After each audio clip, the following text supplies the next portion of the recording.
thank you very much for and having this conversation with me. Man, I love Close to the Sun. It's science fiction happening on a ship full of famous scientists like Tesla, Edison, Einstein, and what a beautiful game it is. Top-notch art direction with fun puzzles and gripping story. Congratulations on this great achievement.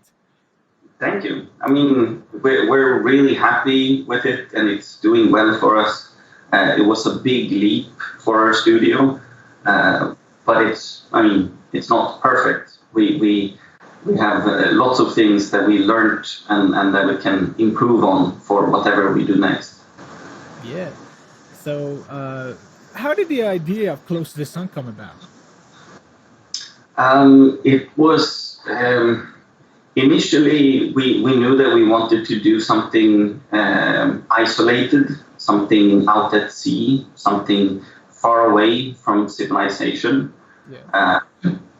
And we knew that we didn't want any type of modern technology, such as mobile phones or GPS, stuff like that, to get in the way of that sensation of isolation.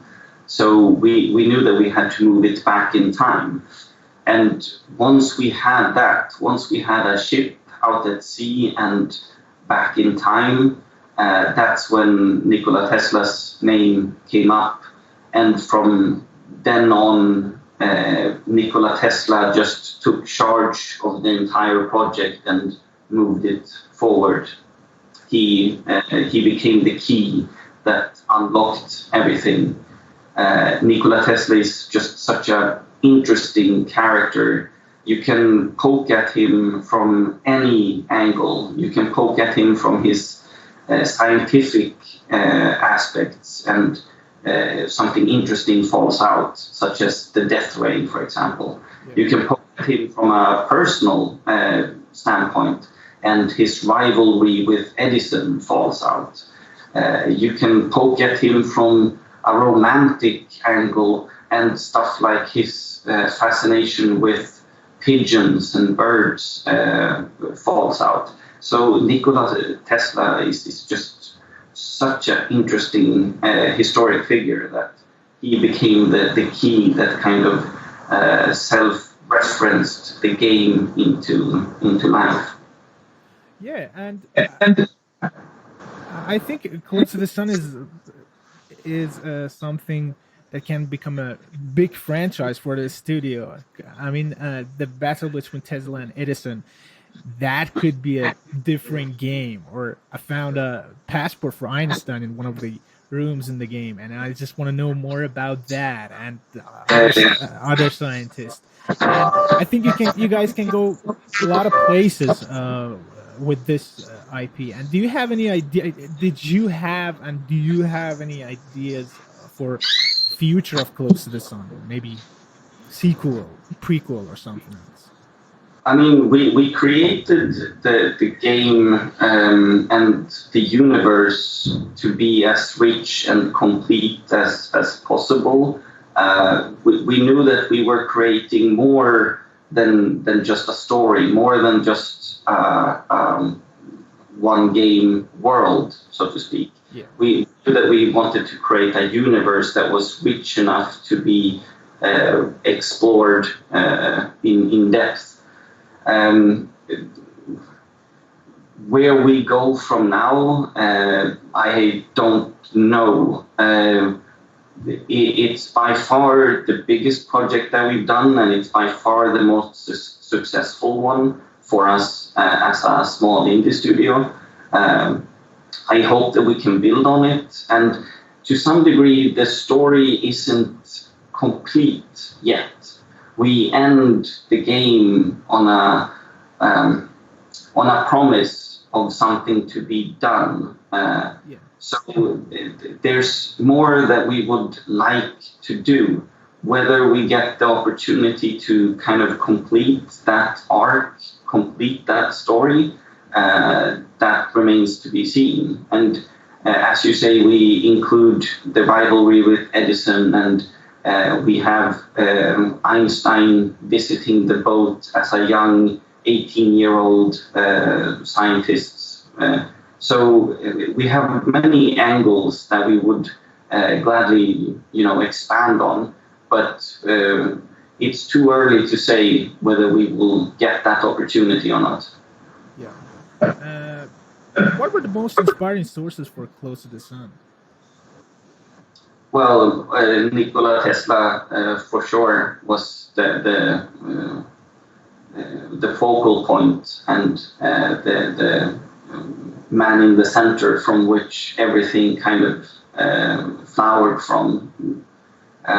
We had this setting out at sea, this ship that we wanted to create to almost be like a character in of itself. We wanted the Helios to feel like a very important place in the world, so that famous scientists are attracted, famous artists want to come to the Helios and perform for the best scientists in the world. We wanted to make the ship to be something special. We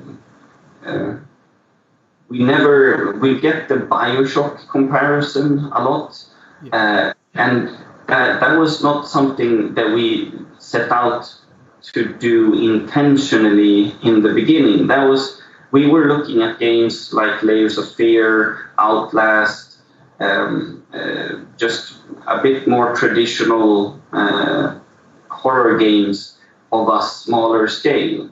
Then with the Art Deco and Art Nouveau art style that we wanted to bring to the Helios, our artists just managed to pull that architectural style off so well that comparisons to big projects like Bioshock came like a surprise to us. We never thought that we would be able to reach that high, that we would be able to punch that high above our weight class, so to speak. In terms of the universe and so on, definitely Helios and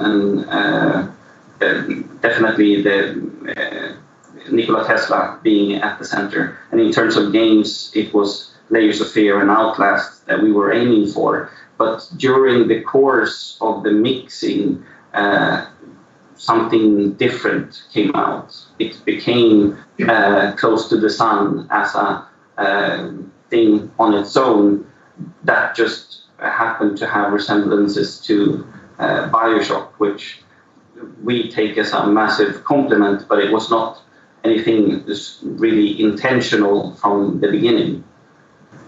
Yeah. So what I loved about most in gameplay of Close to the Sun was the way of solving puzzles.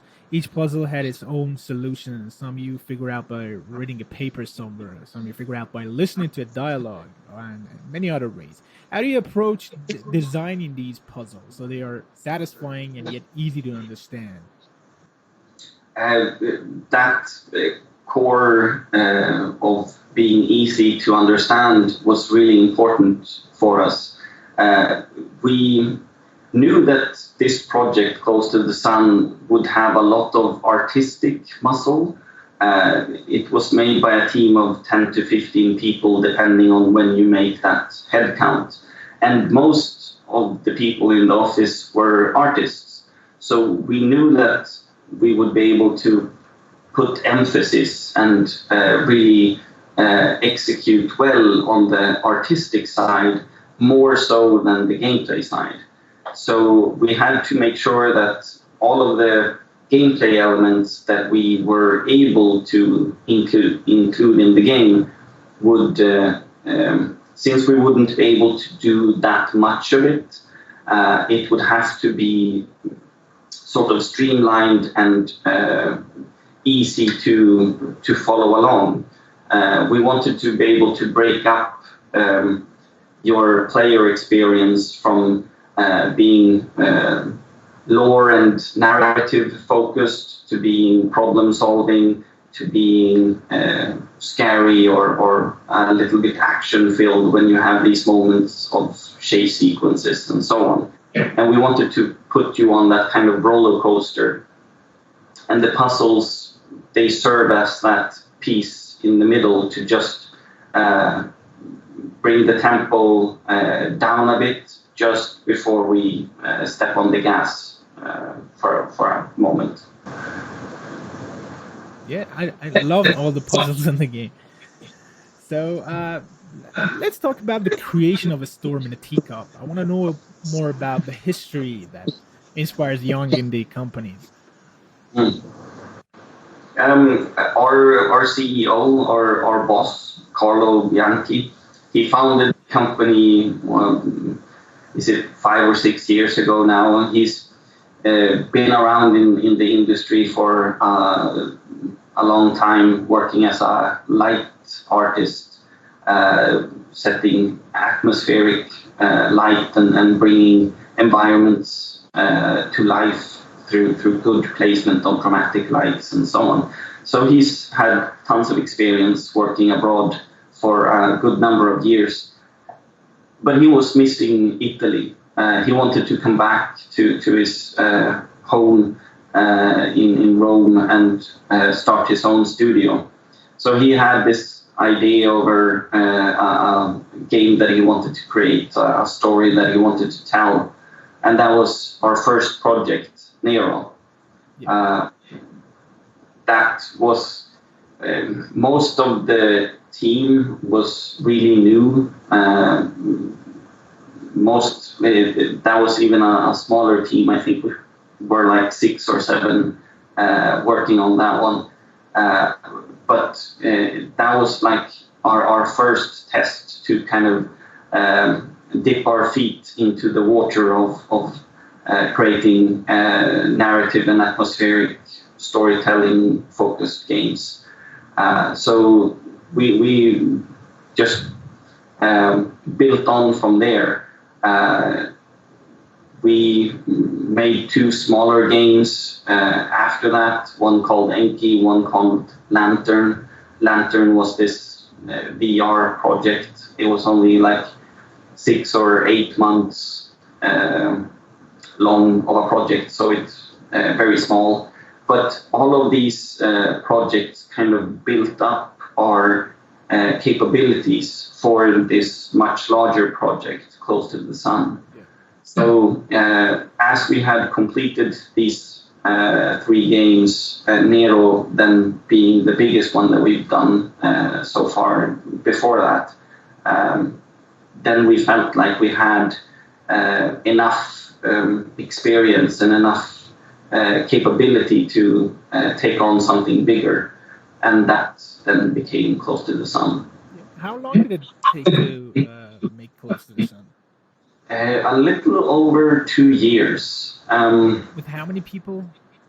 10 to 15, depending on how you make that head count. We had local talent such as our audio designer and composer who he lives here in Rome as well, and he was part of the studio for the piece where we needed him, but the core team was never bigger than 10 to 15. So, compared to some other countries in Europe, there aren't many game studios in Italy, and Italians are masters at arts like films and music. So, why do you think the game industry is not keeping up to those other mediums? That's a really good question. Italy has tons of artists and writers and composers and musicians. It's such a really amazing artistic nation. But for whatever reason, that conversion into games, into this new interactive medium has taken them a long time. Whether it's a lack of programmers or lack of just technical know-how, they've had a slow start. Yeah. Now Italy is beginning to get on their feet. Slowly but surely, the gaming developer community is growing. but it's been uh, unnecessarily slow start to this very important medium that Italy just hasn't been able to jump on. Exactly why that is, I don't know. But for example, I'm from Sweden. I studied game design and worked in Sweden for a while before moving down to Italy. And in Sweden, we have these really big companies that are attracting international talent, such as DICE, for example, makers of Battlefield and so on. And it's really hard for Swedish developers to get a shot at something that's that big, that is attracting international talent. So you really have to know your stuff and be established to find an opportunity in Sweden. I found my opportunity here in Italy, and I think Italy is right in that very interesting new beginnings piece where there are lots of indie companies that are starting up and starting to get momentum and become really interesting. And they also have a different perspective, I guess, compared to many other more established nations. So just from a creative standpoint, I think Italy has some really interesting ideas and some interesting studios that will do great things. It's just that Italy needs more time to kind of establish themselves before we get to see really what Italy can do for games. Yeah. So, do you think the government is helping enough, or should help more to improve the situation in game industry in Italy? The government has an initiative called ISV or something like that, which is helping Italian developers to go to fairs and coordinate to some degree between themselves, and that really helped. Maybe it was more pronounced 5 years ago than what it is now. I've been hoping to see the Italian government take this initiative to the next step, that they started ISV and established kind of a foundation. But that foundation isn't necessarily in sync with the growing indie community in Italy. So I'm hoping that the government can take what they've already done and just move it up a notch to help Italian indies and Italian game studios grow and establish themselves on a slightly higher plateau. So they are helping, but they can always do more. Yeah. So, what was the main reason for you to come to Italy and make games? Especially, seeing the Sweden having a big companies there, a lot of opportunities for you to make games in your home country. But why did you, Mike, travel to Italy to make games in Storm in a Teacup? Right. I found a woman. Oh. So as I was looking around in Europe, Italy was one of those nations that I was looking at extra hard, since I at the time was living in Sweden searching. So I found something in the northern parts of Italy and started there, and then I moved myself down to Rome, where she is. Oh, so it was all about love.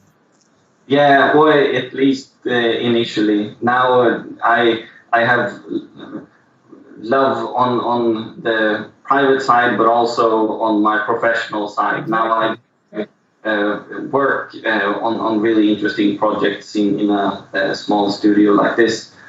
So it's the best of both worlds for the moment. Congratulations. Thank you. No, and also the weather is great, the food is great. The public transportation maybe not so much, not compared to Sweden, but all things considered, it's a great place. Yeah. So, how long did it take for you to learn Italian? I'm still learning. It's have I been in Italy now? Is it maybe 8 years or something like that? And the way that Italian language structure is composed, it's very awkward because they have their words in a different order.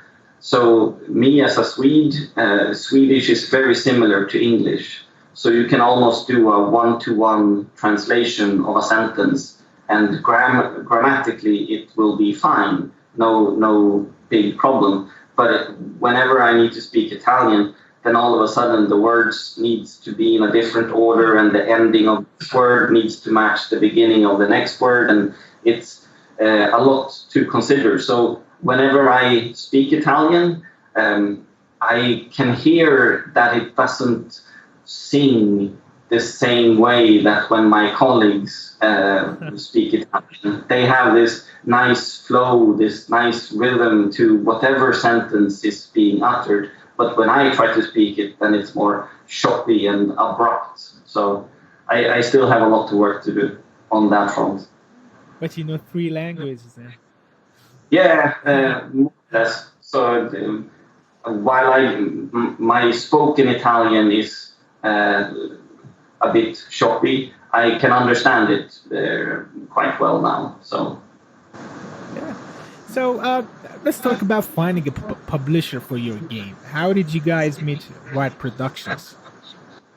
I think we had, as we were working on Nero Enki and Lantern, we had come across them previously.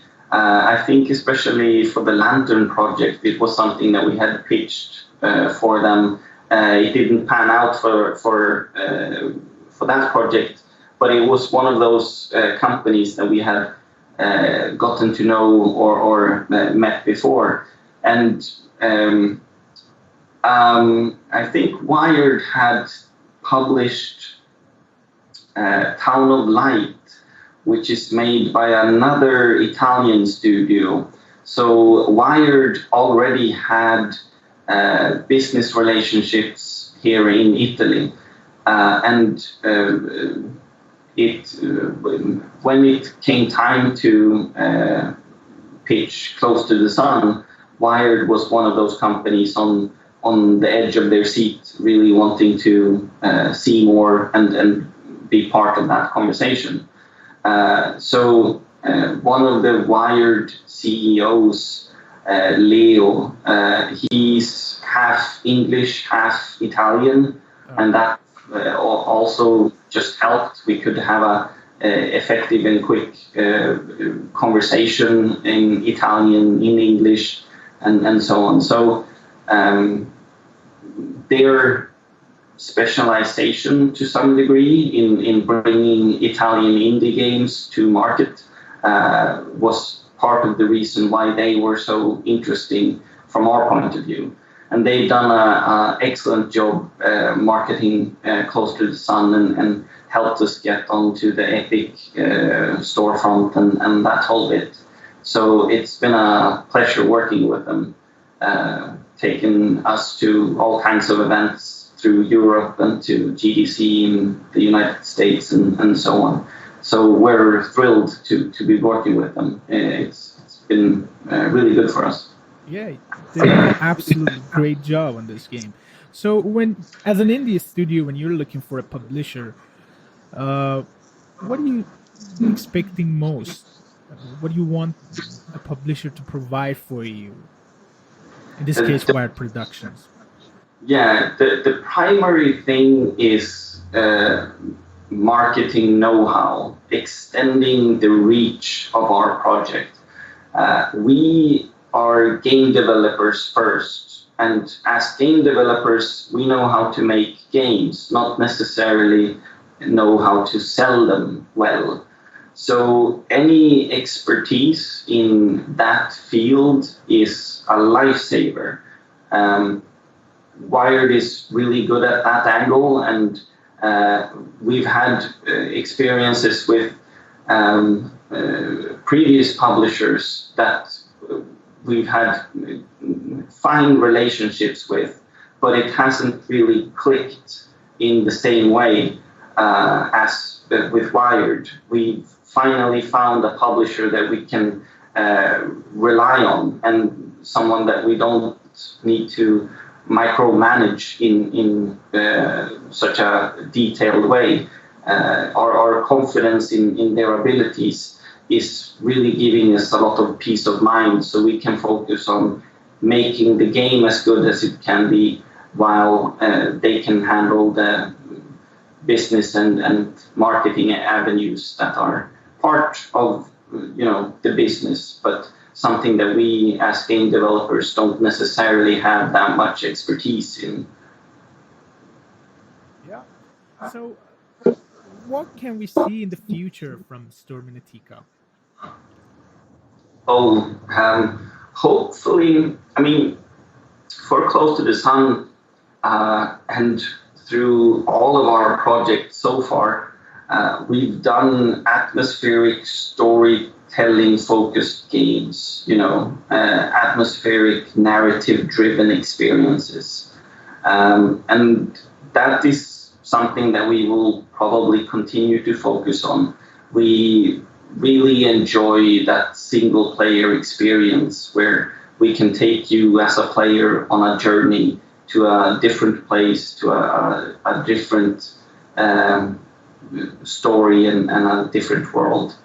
That is something that we thoroughly enjoy as a studio. So we will probably continue along that path. The one thing that we want to do much better in the future is to make sure that we have the development muscle to execute gameplay aspects a little bit better, so that we have slightly more complex puzzles, slightly more complex player interactions, and just more interesting problems to solve. Gameplay is something that we've always compromised on in order to tell the story and in order to deliver the game the best way that we know how. So hopefully we can improve on those aspects for whatever future projects we do. But we will probably continue to be very narrative focused, be very focused on the player experience and making sure that we have something compelling and interesting to dive into. Yeah, I'm so happy to hear that because playing Close to the Sun, I was really enjoying the atmosphere, the story, the way you guys write dialogues. I mean, uh, all the lines were necessary and they weren't out of place, and it's a beautiful game. And Thank I you. hope to see bigger games from your studio. So, is there a possibility for Close to the Sun 2? There's a possibility, but uh, at the moment it's too early to tell whether we chase down that possibility for the next project. We're still prototyping and testing various ideas to see where we have the muscle power to take the next project. Then what that materializes into, we will see down the road. But it's a universe that we feel has a lot more to be mined. This was our first layer, but there's plenty of depth in that universe that we feel like we could chase and expand upon. When that happens, nobody really knows. But I really feel like we hit an interesting note, a world and a universe there that has enough depth to really be mined. So I hope that we get the chance. Yeah. And by the way, I love the way Close to the Sun one. as this is going to be the second one. I love the way the game ended, and it was about keeping a promise from the main character. Yeah. And when it finished, I was like, "Oh, that's great! That's great." She kept her promise, but it doesn't need to necessarily go to the whole circle to find out what happens. And it was like, is she gonna make it? Is she gonna be successful? Not to give away a lot of story, but I love the way you guys ended the story. And was it planned from the beginning, or in the middle of the project you decided to leave it there?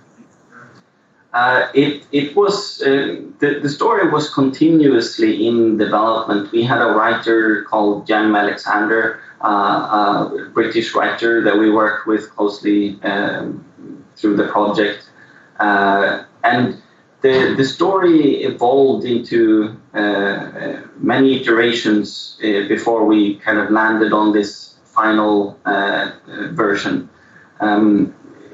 We always knew the general beats, the places that we would go to, and what we would need to cover in each level, so to speak.